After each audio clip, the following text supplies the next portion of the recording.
Mga mamis, another recipe ang i-share ko sa inyo na saktong-sakto ngayong pasukan kasi pwede itong almusal o merienda para sa mga bata.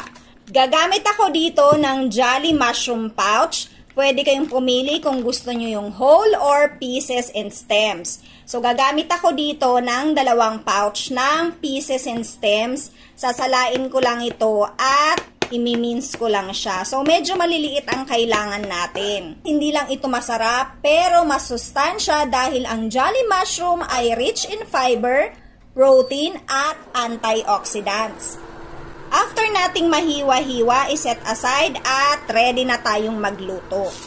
So, first, maglagay ng mantika, ilagay ang sibuyas at bawang, gisa-gisahin. At maglalagay din ako dito ng hinimay na manok. So, ang manok na yan, pinakuluan ko sa salt and pepper. Naglagay din ako ng 2 chicken cube. Gisahin muna natin.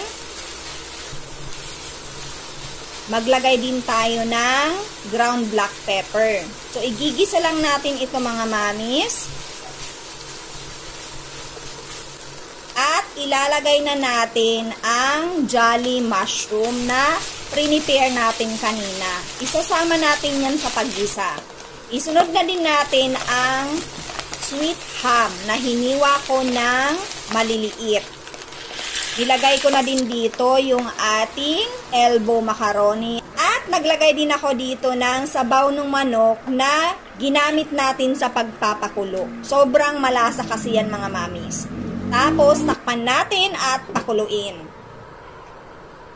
Kapag kumukulo na, i-check natin yung elbow macaroni kung okay na ba yung kanyang lambot.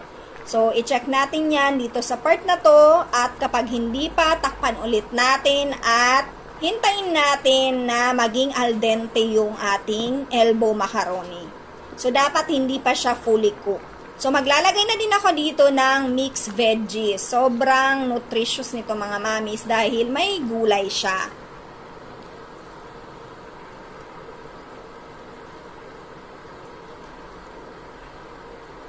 At mag-a-add din ako ng 1 can Jolly Cream of Mushroom. Yan talaga mga mamis ang nilalagay ko sa sopas. Kaya yung sopas na ginagawa ko ay creamy.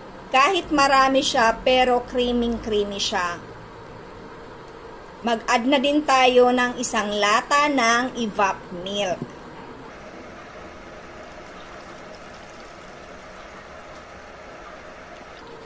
Haluin lang natin at hintayin kumulo. So, eto mga mamis, done na ito at pwede na kayo ditong mag-taste test. Mag-add kayo kung kailangan pa ng additional pampalasa. So, ayan, eto na yung ating finished product at maglalagay na tayo sa ating serving bowl.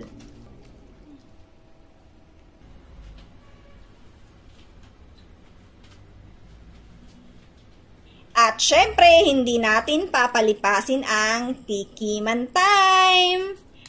So, saktong-sakto, medyo masama din ang aking pakiramdam. Ito rin ay masarap higupin kapag ganyang masama yung pakiramdam nyo, umuulan-ulan. So, sobrang sarap nito. At dahil nga tapos na akong mag-film, ganito ang ginagawa ko pagkatapos kong mag-film. Nilalagay ko siya sa mga microwavable at kapag sobrang dami talaga, pinapamigay ko yan sa aking mga kapitbahay. Ayan mga mami, sana nag-enjoy kayo sa aking i-share at itry nyo to. Alam kong magugustuhan nito ng mga anak nyo. Thank you for watching. Enjoy!